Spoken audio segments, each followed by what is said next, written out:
നമസ്കാരം, കൊട്ടാരക്കര മീഡിയയിലേക്ക് സ്വാഗതം. കാമുകനുമായി ഗൂഢാലോചന നടത്തി ഭർത്താവിനെ കൊലപ്പെടുത്തിയ ബി.ജെ.പി. നേതാവ് മിനി നമ്പ്യാർക്ക് ജാമ്യം അനുവദിച്ചു. കൈതപ്രത്ത് ഓട്ടോറിക്ഷ ഡ്രൈവർ കെ രാധാകൃഷ്ണൻ വെടിയേറ്റ് മരിച്ച കേസിലാണ് ഭാര്യ മിനി നമ്പ്യാർക്ക് ജാമ്യം ലഭിച്ചത്. ഗൂഢാലോചന കുറ്റമായിരുന്നു ബി.ജെ.പി. നേതാവായ മിനിക്കെതിരെ ചുമത്തിയത്. തലശ്ശേരി പ്രിൻസിപ്പൽ സെഷൻസ് കോടതിയാണ് ഇപ്പോൾ മിനിക്ക് ജാമ്യം അനുവദിച്ചത്. കേസിലെ മൂന്നാം പ്രതിയായിരുന്നു മിനി. സഹപാഠിയായ ഒന്നാം പ്രതി സന്തോഷുമായുള്ള പ്രണയത്തിന് തടസ്സമായതോടെയാണ് രാധാകൃഷ്ണനെ കൊലപ്പെടുത്തിയതെന്നാണ് പോലീസ് കണ്ടെത്തൽ. സന്തോഷുമായി ചേർന്ന് മിനി ഗൂഢാലോചന നടത്തിയാണ് കൊലപാതകം ആസൂത്രണം ചെയ്തത്. കൊലയ്ക്ക് ശേഷം സന്തോഷ് മിനിയുമായി ഫോണിൽ സംസാരിച്ചതായും പോലീസ് കണ്ടെത്തിയിരുന്നു. സഹപാഠികളായ സന്തോഷും മിനിയും പൂർവ്വ വിദ്യാർത്ഥി സംഗമത്തിലാണ് വീണ്ടും കണ്ടുമുട്ടിയത്. പിന്നാലെ ഫോണിലൂടെ നിരന്തരം ബന്ധപ്പെട്ടു.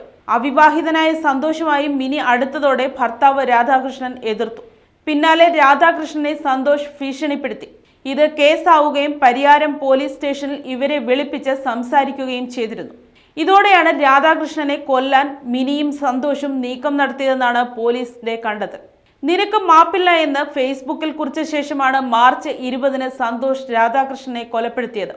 ഏപ്രിൽ 29-നാണ് മിനി നമ്പ്യാരെ പോലീസ് അറസ്റ്റ് ചെയ്തത്. സന്തോഷിന് തോക്ക് നൽകിയ സിജോ ജോസഫാണ് കേസിലെ രണ്ടാം പ്രതി.